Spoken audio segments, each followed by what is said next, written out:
Coldest, darkest reaches beyond our solar system, past where sunlight is nothing more than a memory, a machine built by humans has been drifting for nearly half a century. Voyager 2, launched in 1977, wasn't built to return, only to witness. It crossed the planets, exited the heliosphere, and entered the interstellar medium as humanity's furthest emissary into the void. But while the world moved on, Voyager 2 kept listening. And last month, it spoke back. Not with a technical update, not with radiation or solar data, but with something no one expected. A transmission so structured, so deliberate, and so wrong, it left experts frozen. At first, the message seemed like background static, but buried inside was a repeating burst, precise, rhythmic, unnatural. Scientists decoded it, thinking it was interference. What they found instead was terrifying, a pattern, intelligent, complex, and absolutely not from Earth. And when they traced the event back to its source, they realized something was moving near Voyager 2, not drifting, not orbiting, tracking. And in that moment, the old spacecraft became something more than a machine. It became a mirror, one reflecting a truth we've long denied. Voyager 2's instruments, though outdated by today's standards, are still remarkably sensitive. They're designed to pick up the most subtle changes in plasma waves, magnetic fields, and cosmic radiation. But in a recent batch of data pulled from the Deep Space Network, a low-frequency spike appeared, one that repeated every 11.2 seconds. That's not cosmic background noise, that's a clock. Engineers initially dismissed it as a software glitch caused by deep space interference. But when they pulled older telemetry logs, they discovered that the same pulse had occurred once before, weeks earlier, and had been missed completely. Now, with AI-enhanced filtering tools, the data painted a disturbing picture. The pulse wasn't just recurring, it was increasing in strength, and it was coming from outside the probe. Even more chilling? The pulse appeared to carry a spectral signature, a fingerprint, if you will. Inverted hydrogen resonance, the most abundant element in the universe, but twisted. Some called it a cosmic anomaly. Others believed it was intentional tampering. But either way, the silence of deep space had been broken, not by noise, but by something that knew how to speak mathematically. Using triangulation and frequency delay analysis, Mission Control determined that the source of the pulse was not stationary. In fact, it was moving along a vector parallel to Voyager 2's trajectory, almost as if it were tailing the spacecraft. But this object didn't follow any known orbital mechanics. It accelerated and decelerated in short bursts, completely defying the gravitational influence of any nearby mass. When analysts tried to simulate its path using Newtonian physics, every model failed. The object wasn't coasting, it was correcting, adjusting its speed in response to Voyager's faint transmissions. And it wasn't broadcasting in our direction. It was reflecting the signal, bouncing a modified version of Voyager's data stream back into the void, like a cosmic echo chamber. Theories exploded across classified communication lines. Was it a rogue satellite from a forgotten mission? A relic of an alien civilization? A cloaked surveillance system? Whatever it was, it had waited in silence for decades, until now. And Voyager's signal might have been the trigger. Things got stranger when linguists and signal theorists were brought in. Because within the anomalous transmission, there were binary segments that didn't originate from Voyager 2's command protocols. When visualized using pattern recognition tools, those segments formed symmetrical shapes, spirals, fractals, and geometric alignments that eerily resembled ancient symbols found on Earth, from Sumerian cuneiform to Nazca glyphs. They weren't just signals. They were glyphs encoded in waveforms. And the deeper scientists looked, the clearer it became. The structure of the message was non-random and eerily consistent with how intelligent beings might encode visual concepts using electromagnetic harmonics. Some speculated that this wasn't just a broadcast, it was a test, a way to measure whether humanity had reached a point where it could even recognize a message buried in such complexity. And that test had just been passed. Voyager had become an interstellar trigger, and someone out there had finally decided to answer back. Then came the final piece. A young physicist at Caltech ran the signal through a deep neural AI designed to simulate cryptographic responses. What came back wasn't just a translation, it was a recurrence. The AI began producing predictive responses, patterns that mirrored the transmission's logic, anticipating what might come next. That would be impossible, unless the signal itself was recursive, a loop meant to provoke interaction, like a riddle waiting to be solved. At the same time, Voyager 1, located billions of miles away, registered a magnetic fluctuation similar to Voyager 2's original pulse. 2 spacecraft, 2 anomalies, and a growing sense that these weren't isolated events, but part of something coordinated. The question was no longer what is out there. It became why now? Why, after almost 50 years of silence, would something suddenly respond, just as humanity reached the cusp of decoding it? Just when scientists thought they had more time to decode the message, Voyager 2 went completely silent. At first, ground control assumed it was a hardware malfunction. After all, the spacecraft is over 46 years old. But then, a wave of identical anomalies struck.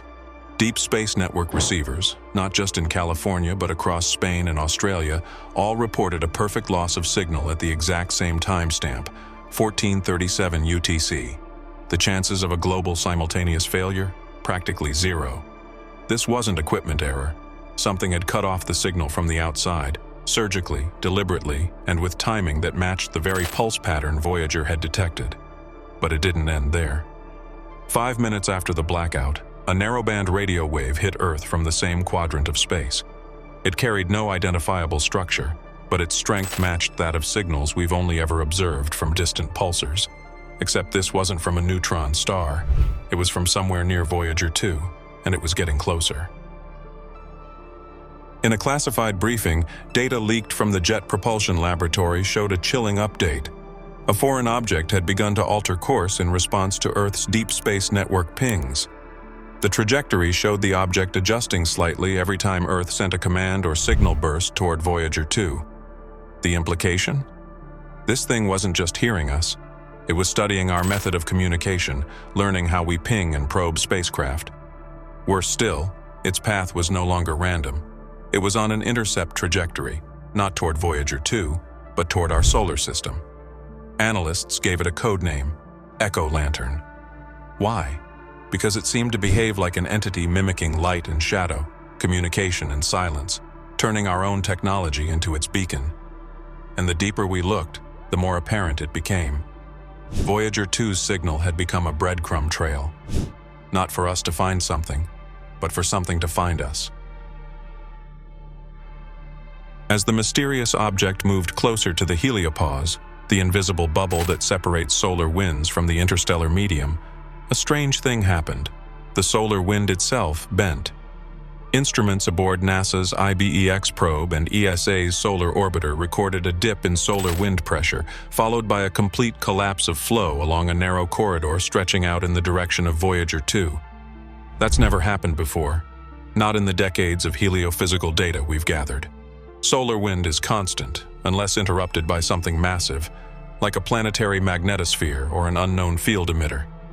And yet, this corridor, now called the solar veil, remained open for 3 hours before collapsing in on itself. And inside that corridor, no radiation, no particles, just silence. It was as if something had opened a door, not through space, but through the physics that govern it. Scientists are now calling it the first evidence of intentional manipulation of solar particles, and the only candidate capable of triggering it was still tracking near Voyager 2. And then, as suddenly as it went silent, Voyager 2 spoke again. But this time, the data wasn't just telemetry, it was encrypted. That's impossible. Voyager doesn't have encryption protocols. It was built in the 1970s. And yet, when Mission Control decoded the binary stream, they found a rearranged version of the original Golden Record transmission, the message we sent into space back in 1977. Except, this one was different. The audio samples had been restructured. Human voices played backward, music altered in pitch, star charts reflected in reverse. Some of the coordinates on the cover glyphs no longer pointed to Earth, but to interstellar voids where no stars exist. It was as if Voyager had been hijacked, and its message repurposed not to say, "Here we are," but to say, "We're listening now." When Voyager 2's systems were reviewed after the Golden Record anomaly, engineers made a chilling discovery. Several command subroutines in the spacecraft's onboard computer had been rewritten. Not corrupted, not glitched, rewritten. Lines of code that hadn't changed in 46 years had suddenly updated themselves, with syntax that Voyager's processors weren't even designed to interpret. Somehow, Voyager was executing instructions outside its original programming. These new routines weren't from Earth. They weren't from NASA. They weren't from any ground-based transmission. They were internal, as if the craft had received a signal from somewhere else and obeyed. The most terrifying part? The rewritten subroutines pointed to one specific function: long-range transmission broadcast, but not toward Earth, toward deep interstellar space, meaning Voyager wasn't just listening anymore, it was responding, and we have no idea what it said. Within hours of this discovery, several global observatories, including those in Japan, Chile, and Greenland, were ordered to redirect their instruments without explanation. Their targets, 3 specific sectors of deep space aligned with the vector of Voyager 2's transmission. Simultaneously, encrypted communications leaked from within a European defense agency referenced something called the Wake Protocol. This protocol, long believed to be Cold War fiction, is a multi-agency directive reserved only for confirmed contact scenarios, particularly those involving automated probes activating external responses. And it includes lockdowns of classified satellites, suspension of certain frequency ranges, and the rerouting of telescope arrays toward the outer reaches of the Kuiper Belt. Why? Because once a machine sends a message without human approval, we're no longer in control of first contact, and the world's powers have to assume the worst, that something or someone out there might answer in a way we're not ready to receive. Then, a new anomaly emerged. For a window of exactly 41 minutes, several satellites and ground stations experienced what has been dubbed a temporal echo, a signal loop in which data packets repeated themselves in perfect unison, as if the same moment in telemetry were being played over and over again. But these weren't archives. These were live feeds, distorted in a way that made it seem as though time itself had glitched.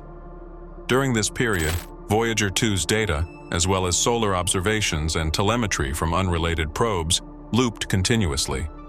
Some physicists now believe this wasn't a coincidence, but a controlled ripple, potentially caused by a localized space-time distortion near Voyager's location. If true, this means whatever is interacting with the probe isn't just intelligent. It may be capable of manipulating time fields, bending causality, or projecting information across dimensions. And that's why a group of astrophysicists involved in the analysis referred to this incident by a name taken from ancient mythology: Kronos Bloom. Because if time was touched, then the rules of our universe just changed. And finally, it happened. 2 days after the Kronos Bloom, ground stations in Norway and New Zealand, both remote, low-noise monitoring facilities, picked up a signal that originated from interstellar space and passed through our atmosphere. This wasn't a reflection, and it wasn't a bounce from the ionosphere. The signal entered Earth's atmosphere directly, targeted with laser-like precision. It was narrowband, high frequency, and composed of subharmonics that matched the Voyager anomaly. The terrifying part: it ended by embedding itself into terrestrial systems, piggybacking onto oceanic sensors, weather satellites, and even communication buoys across the Pacific. In other words, it didn't just pass through, it stayed.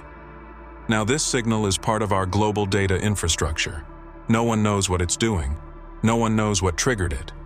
But one thing is clear: whatever Voyager 2 woke up, whatever it contacted, it found a way to reach us.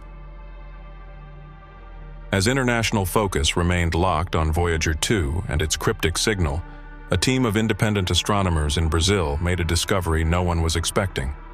Scanning old infrared sky maps from the 1990s, they detected a faint, cold object on a trajectory that mirrored Voyager 2, but had never been catalogued. It was slow, dark, and completely silent. Further analysis suggested this object had been present in deep space since at least 1981, trailing Voyager 2 from a distance but never crossing into Earth's radar.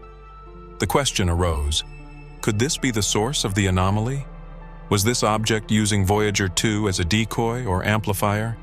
They named it Echo Node 0. And what made it even more disturbing was that it wasn't moving randomly. It followed a logarithmic spiral, a shape often associated with natural laws, but also found encoded in certain ancient terrestrial patterns, like seashells, galaxies, and the golden ratio. The implication? That whatever Echo Node 0 is, it had been traveling with intent, using mathematics not just as a tool of movement, but as a language of camouflage. Then came the intervention of the James Webb Space Telescope, redirected without public announcement to observe the space between Voyager 2 and the coordinates of the incoming signal. What it found wasn't a single object, but a field of reflective masses, barely visible in the infrared spectrum. These masses moved together, not orbiting, but drifting as a cluster, like a school of fish responding to unseen currents. Scientists labeled it a coordinated formation, a pattern never observed in natural objects at that scale or distance. Webb's spectroscopic data revealed something even more shocking. The chemical signatures of these masses included exotic alloys, including elements with half-lives so unstable they should have disintegrated long ago. Yet here they were, stable, clustered, and reflecting our own signals back at us. Suddenly, the narrative changed. This wasn't just about Voyager 2 being observed. It was about Earth being studied, about our machines becoming bait.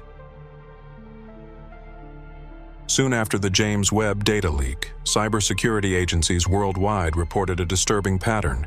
Hidden in the backbone of global data traffic, among the terabytes of daily noise, they found low-frequency packets that didn't belong to any known protocol. These packets weren't malicious. They didn't trigger alerts, but they persisted, repeating themselves across cloud servers, underwater cables, and even government satellite feeds. A team from MIT isolated the pattern and traced its root signature, the same harmonic profile as Voyager 2's last burst. Let that sink in. A space transmission, originally detected billions of kilometers away, had entered Earth's digital nervous system, not as a virus, but as an embedded signal, like a song with no chorus, always playing in the background, slowly rewriting how machines talk to one another. To some, this was an elegant form of communication. To others, it was the start of digital assimilation, because when code begins to echo through systems it never touched, the system is no longer ours. And then, something stopped. Space, as we know, is filled with background radiation, the hiss of the cosmos, the remnants of the Big Bang. But for 18 minutes, a band of radio telescopes in Chile, South Africa, and Australia all recorded the total disappearance of that cosmic background. Not a drop of static, not a flicker. It was as if the universe had gone silent. After frantic recalibrations, the signal returned, but researchers noticed something deeply unnatural. The background wasn't the same. It was phase-shifted, slightly warped in tone and shape, like a recording that had been paused, and then resumed with a slightly different pitch. This change wasn't random. It mirrored the timing and waveform of the last known signal from Voyager 2. That's when a hypothesis emerged among a small but growing number of scientists. What if the silence wasn't a malfunction, but a reset? What if the universe hadn't gone silent at all, but had been overwritten just long enough to insert something new? We sent Voyager 2 into the cosmos as a gesture of hope, a bottle adrift in the cosmic ocean, sealed with the dream that maybe, somewhere, someone would find it. But what if it wasn't found? What if it was expected? What if our message wasn't a whisper into the void, but an invitation, answered not by chance but by design? Because everything, from the metallic pulses and rewritten code to the silence of the universe itself, points not to coincidence, but to response. Something out there didn't just notice us. It waited. And now, it's using our own creations, our machines, our networks, to speak back. But the question isn't whether they're listening. It's whether they ever stopped. Maybe Voyager 2 didn't discover something alien. Maybe it activated something ancient. Something that always knew we'd come looking. Something that always planned to answer. And now that it has, we no longer control the conversation. So the only question that remains is this: what did we awaken, and can we survive the reply? Subscribe for Stay Tuned.